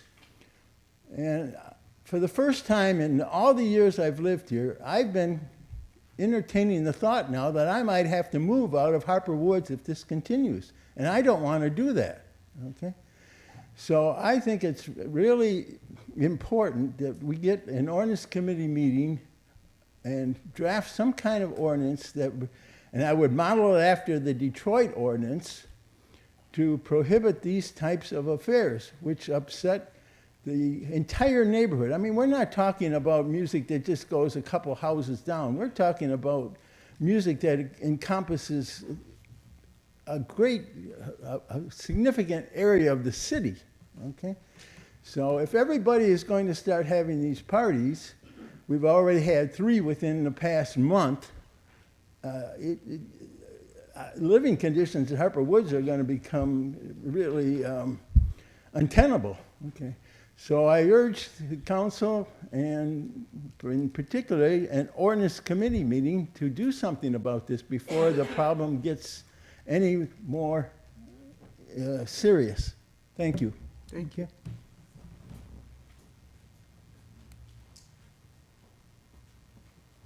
Good evening.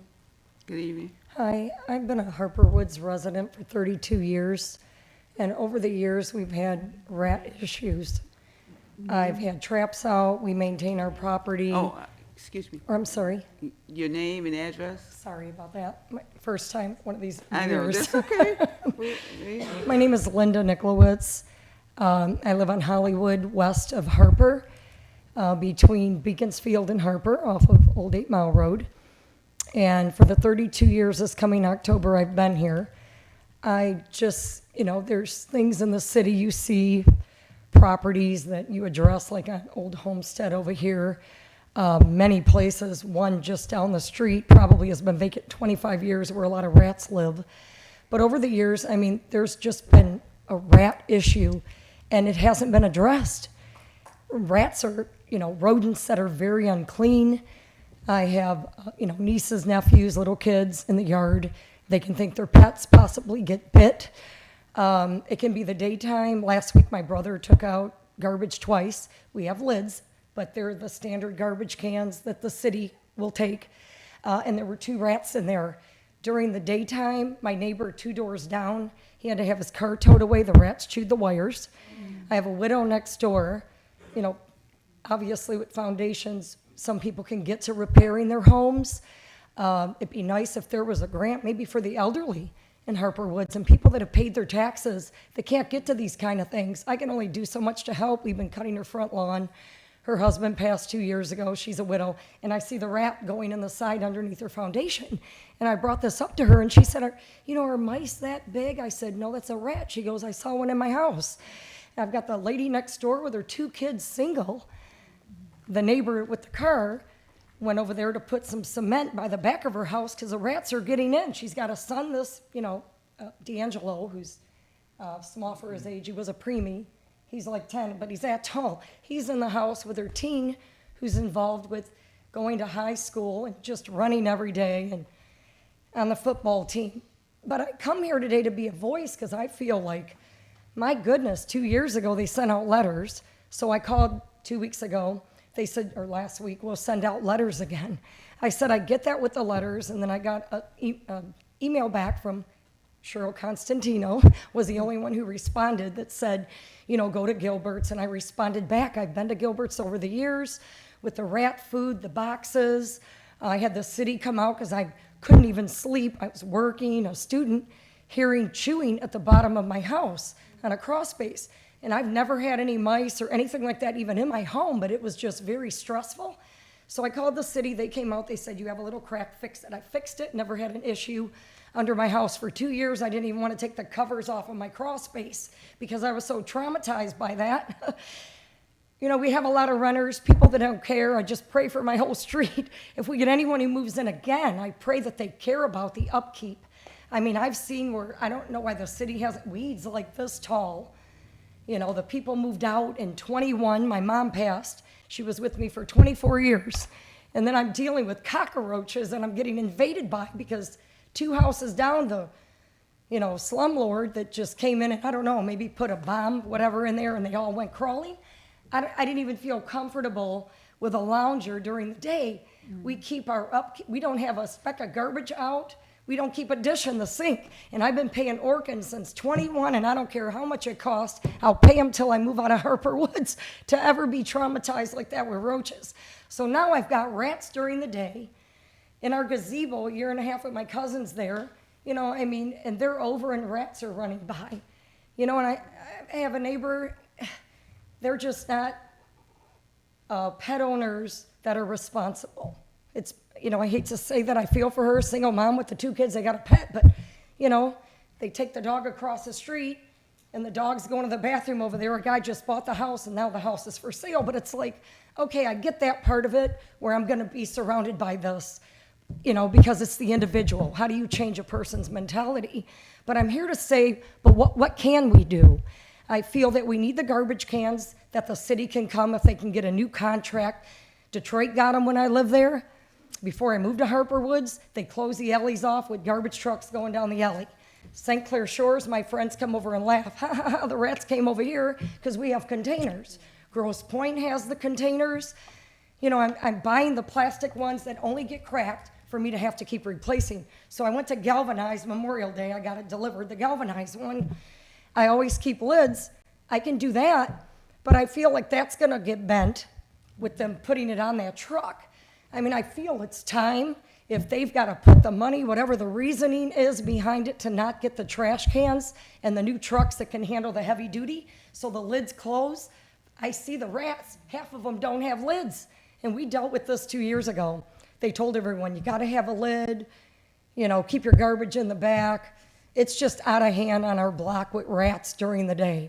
They're on to the left and right. One ran over my brother's foot on the porch besides the garbage can. I'm just here today. It was my day off to finally make it to a meeting to say, please, let's do something.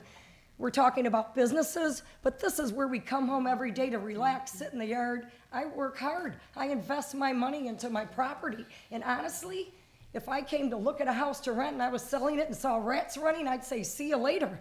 I don't want to move into a city like this. And I'm a new grandma, and I don't want to keep going on and on. Yeah, well, but once I get the little girl in the backyard, she might think it's a little squirrel, or who knows, with a kid and get bit. It's just out of hand, and I'm just fed up and frustrated about it. Okay.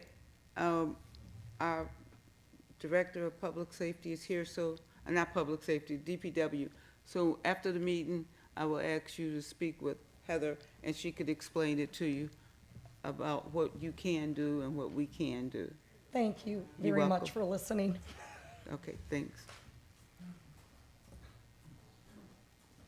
Jerry Binder, I live on Washtenaw. At the last meeting, I spoke against our police department as not doing their job, and I guess the city manager did a internet reply to kind of shut me down. Let me give you a couple examples. A state trooper who no longer lives in the city, used to live 5 doors down from me, 29 years as a state trooper, he retired. He called me on a Sunday afternoon, 3 o'clock.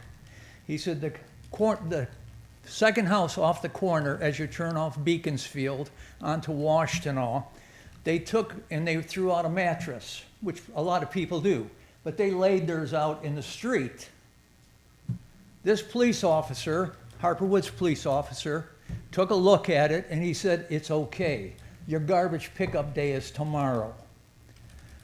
The state trooper called me and he said, Jer, he said, can you bring this up to these people? He said, they told me that it's okay. So I called the dispatcher. He connected me to the officer. The officer told me, your garbage pickup is tomorrow. That is okay. I said, you got to be kidding me. Anybody comes around that corner in the evening and there's a mattress laying in front of them, and it's ridiculous. So he said, not going to do anything about it. I says, can I have your name? He gave me his name. I says, I'm going to talk to Deputy or Director Burke tomorrow. The following day, well, the officer, I guess he got kind of so he must have done something about it, put it on the boulevard where it should have been. Burke, when I talked to him, he was upset about it. He said, I said to him, I said, what do you think this officer should have done? He said, number one, he said he should have went up, knocked on the door. And if the people were too afraid to come to the door and answer for him, write them a ticket, throw in their mailbox, and move the mattress. And I guess he talked to the guy the next day. The other one, our police department. I took what I picked off my front lawn, a nickel bag and a dime bag. Okay, don't worry about where you're going to put the stores. They can find it laying on the grass. I took this to the police department. The gentleman came to the window. He was a police officer. I said, we have on Fridays and Saturday nights, there's cars lined up. Somebody comes out of the house, leans in the window, runs back, comes back, leans in, next car comes up. I says, I think they're selling dope. You know what he said to me? It's legal in Michigan. Can you imagine that? A police officer, it's legal in Michigan.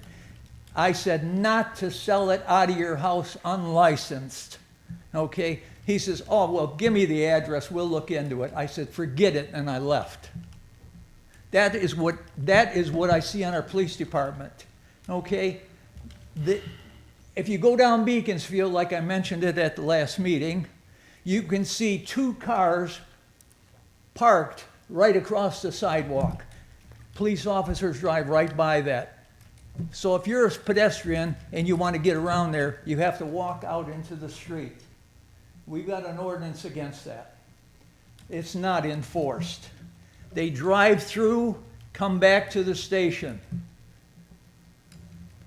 I think something should be done to educate our police department to be police officers. Forget about firemen, okay? Like every one of them had to go through this fire prevention school. I watched that on Kenosha.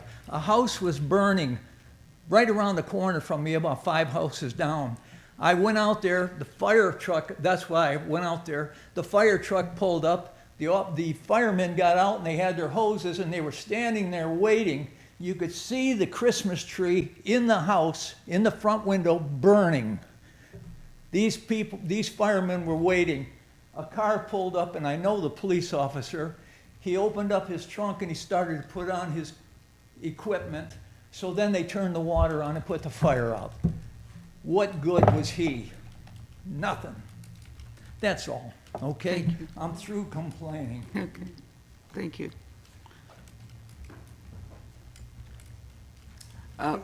We have another Oh, no, I'm person. sorry. You have one time to one speak. time, okay. And anything else you hold on until after the meeting and you could speak with city manager. Hello, council, and thank you very much for allowing us to be here and share our concerns about our city as we love it and we want to watch it grow and be safe together. At this time, I'd like to thank the audience too, any residents that you may have seen me today, as I've been very active in some of the acknowledging you of what's happening with the 3-story high building and zoning codes in order to do that.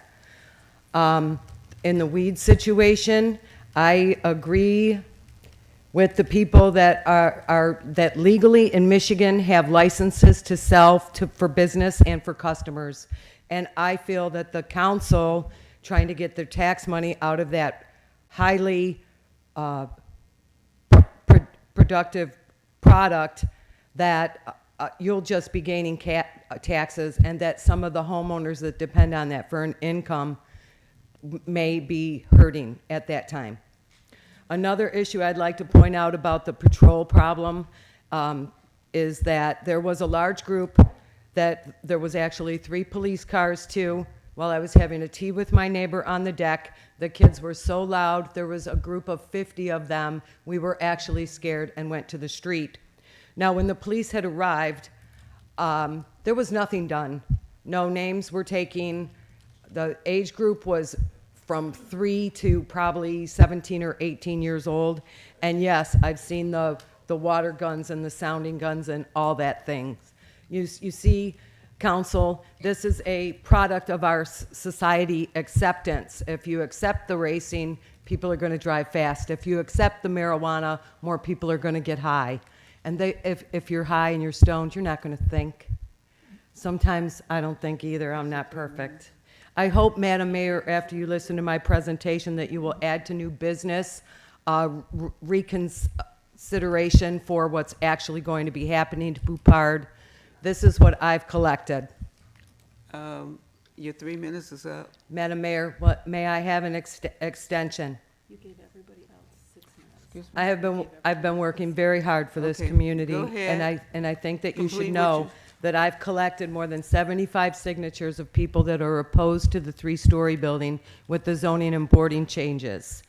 Now, there's other things that you can do with that property, and I'll move as quickly as I can. How come Harper Woods doesn't have a Friday or a Saturday night camp out, not a cookout, a camp out with a movie to enjoy?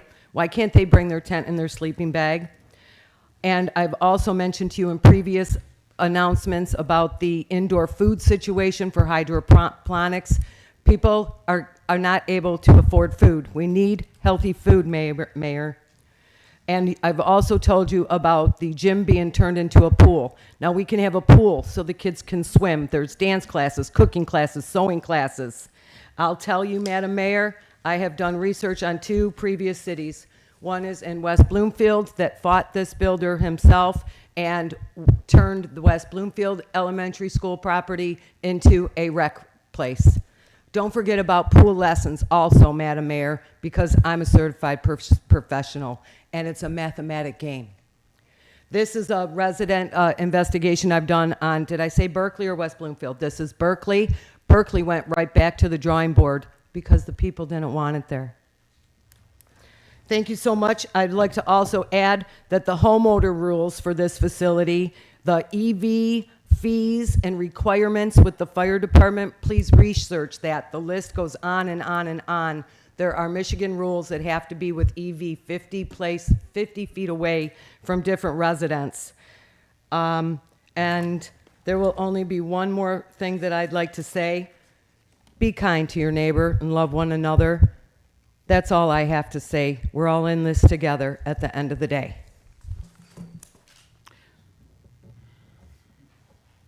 Yes.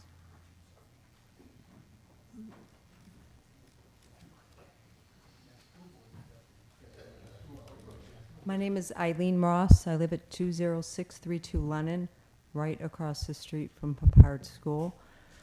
So my concern is the building that's going to be done. I do know that Grosse Pointe Schools owns Papard and that it has to be torn down. I understand that. I have two concerns. One is I came to a meeting here at which time I was told that the cul-de-sac absolutely would not be taken out. I went to a meeting with the builder and was shown a map where the cul-de-sac is gone. That's very concerning to many people, all of the people on my block. We purchased our home for many reasons, but one of them being that we wanted to live on a cul-de-sac for that enjoyment. There's a street that goes through to Van Antwerp, and also they want all of the people that are going to live in the townhouses next to us to also come through. So there'd be a great deal of traffic going by our house. Also, if you look at the map, the homes that they want to build, which a lot of people were hoping they would build homes, are going to be tiny. They look like they will actually be the size of about a single wide trailer. That is not a look that I think, if you take your time and think about it, is really going to look very good. And I also don't understand, we were told that what everybody was looking for that site was for young families to come in and have affordable homing to purchase. A young family can purchase a home in Harper Woods for $200,000. Get a home, a yard, a garage, a fenced-in yard, a house with a basement. We were told that those homes are going to have no basement, no garage, so they have no storage, and they're going to be very small. So I don't even understand the appeal for somebody that's coming in, which concerns me as to will they sell? And I don't see the market if that's what they're pitching. We do have that. The market that they're saying, there is that housing here, so that's not a draw. The sales pitch they're giving is not viable. So I'm very, very concerned. And I hope that everybody will really look at that drawing that we saw closely and see how jam-packed what they want to put on that property is, and think about it, what it will really look like. We asked if they did a traffic study. No. We also asked next to our home where they want to put 13 townhouses, and all those people, are you putting a fence, a wall, something? We got a blank stare. They have no traffic study, no idea, 2 parking spots for each person, for each home, and usually you have 2 adults. So there's no extra parking, nowhere for a guest to come. So where's all that clutter going? Ourselves and most of our neighbors have purchased the overnight parking, in front of our homes, because we have so many adult people parking. And all those spots are already taken. So it just looks like a mess right now. It's just too crowded. We know we need something built there. We know we need tax dollars in.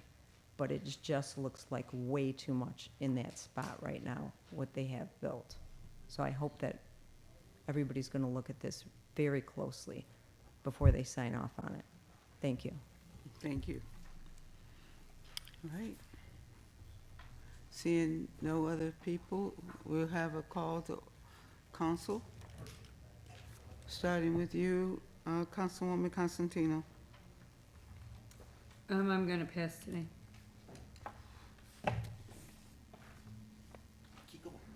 Mr. Tucson. Yeah, a couple of things. I was, Sunday, I had a chance, the school just offered a Father's Day luncheon for all the residents. And I did attend that with the mayor, and it was very nice. He had dinner and actually had video games that you could play with your dad at the site, and learned quite a few things. It was a very nice event that was put on by the school board. Following that, I left, and I heard that we're getting ready to start a baseball program right over in Harper Woods too. So I went by there and talked with them a little bit, and I asked them how many kids they had enrolled so far, and they said over 100 they came. So I'm glad to see that our park is participating in it, and the guy running it pretty much is the baseball coach from the high school, from our public schools. So I think it's going to be a successful program, and if you have any kids interested or at that age, I think it's going to be the T-ball age and the young baseball age, that age. I think if you're interested in any young kids, I think you should definitely participate in it. I'm glad to see that, because I understand that Harper Woods at one time had just a fantastic baseball program, summer baseball program, and I think, weren't you part of it, Councilwoman Sawicki? Oh, many years ago.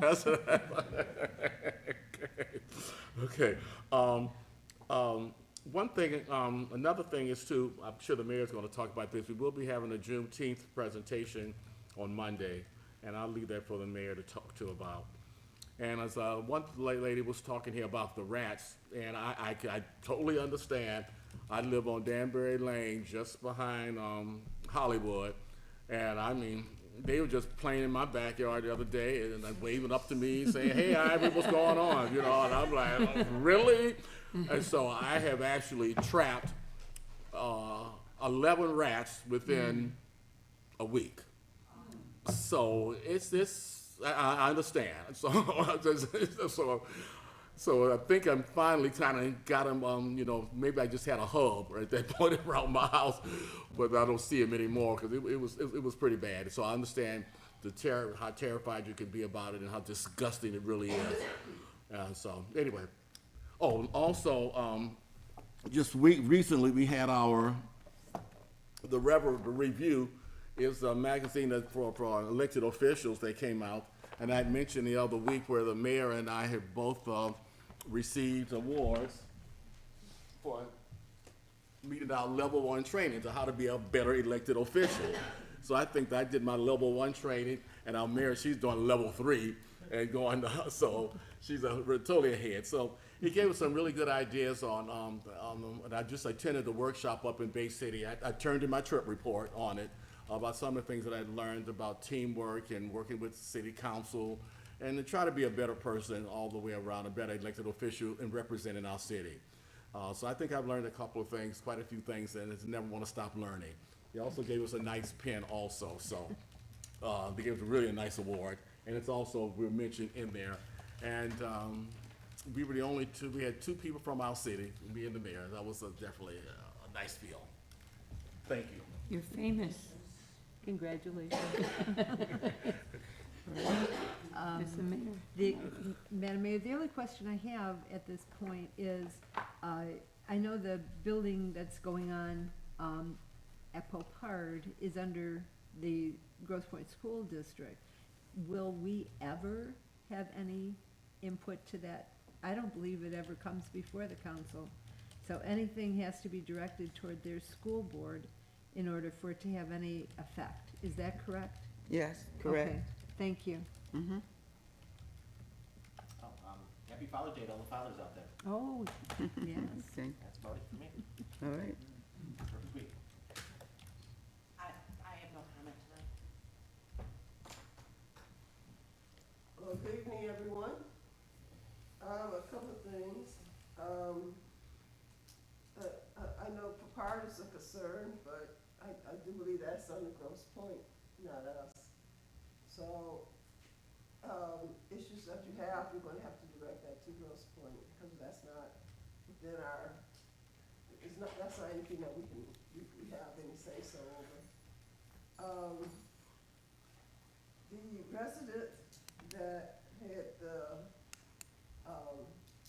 signs and stuff in the back of the yard, I was wondering whether, I mean, you probably don't know, but whether it was a landlord-owned house or whether it was a homeowner owning that home. Because if it's a landlord, It's a homeowner. it's a homeowner. With back taxes. Okay. Um, So that makes it more difficult. Councilwoman, Yes. you, the attorney You're is, not supposed to communicate with the public. This is called the council where you make your comments to council. But I can You make. can talk after the meeting. I'm just pointing out the rules.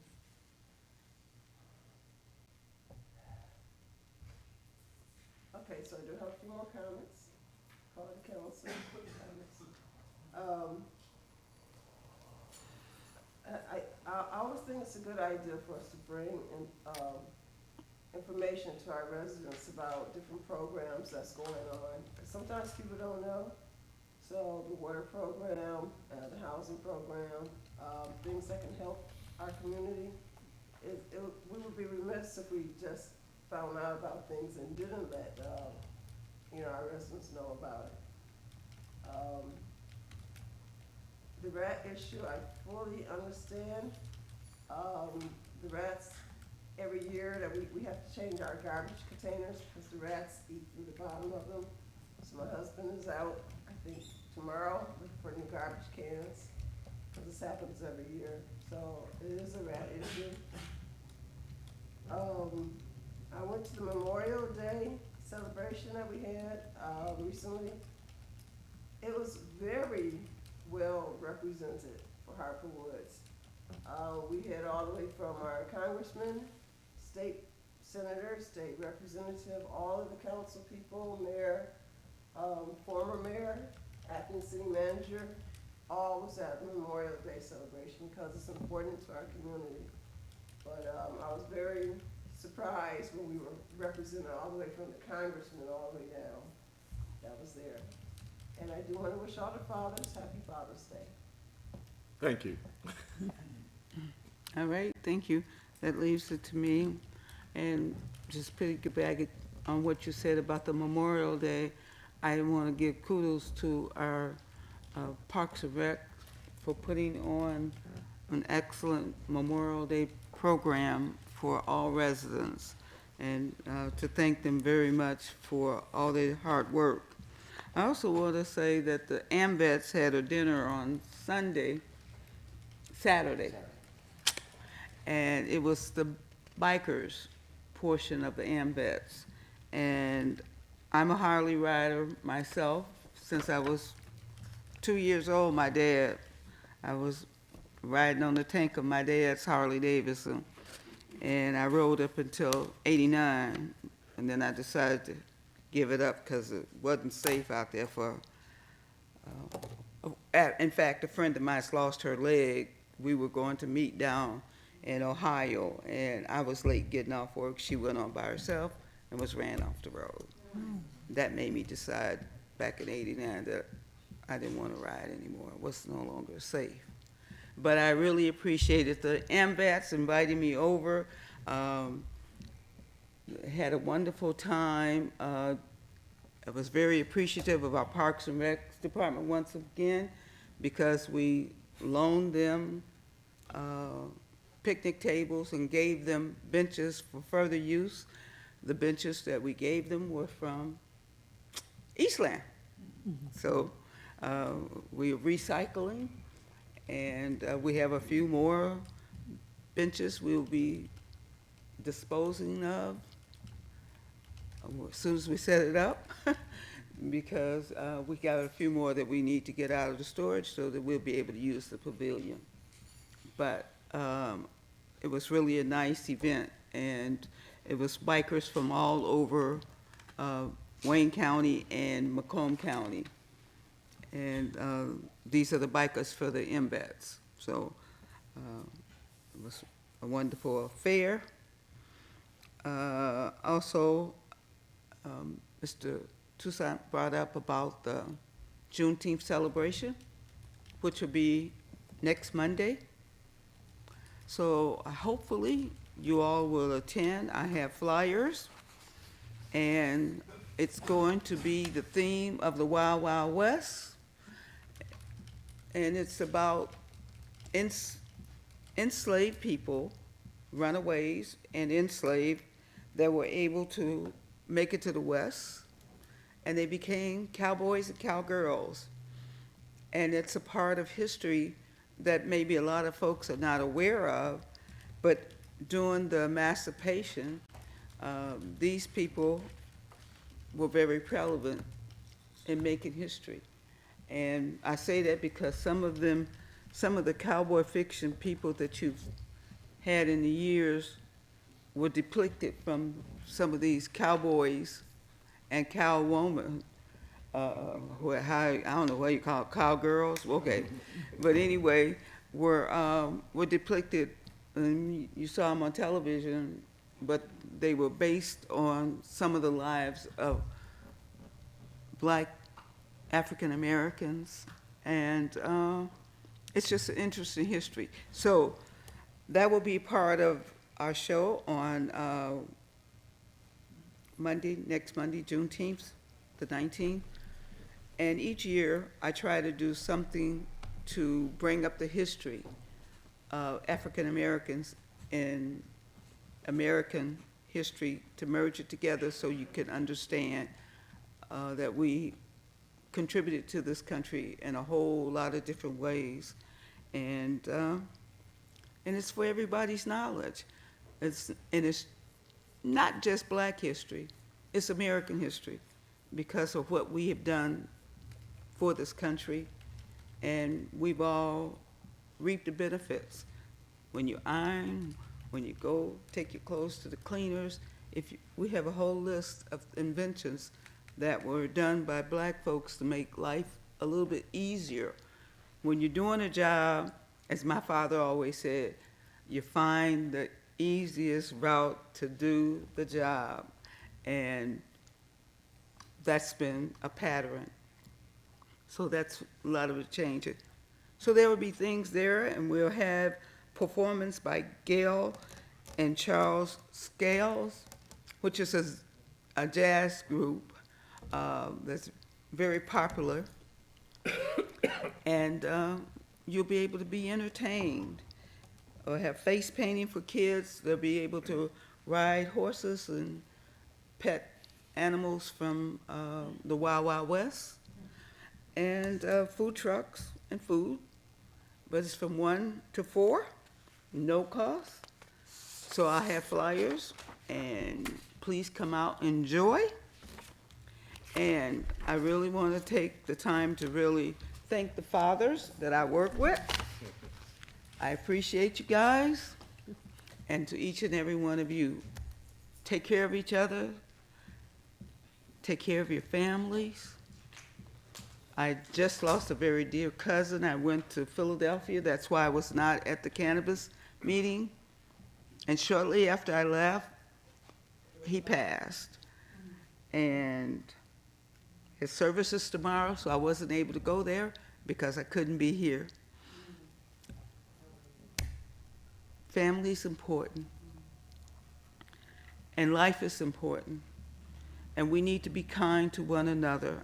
And I know we have issues, but we can only change and work things out when we all work together. Divided we fall, together we stand. So with that, I say, Mr. Jennings? I'd love to make a motion for adjournment. Support. All in favor? Aye. Motion carries.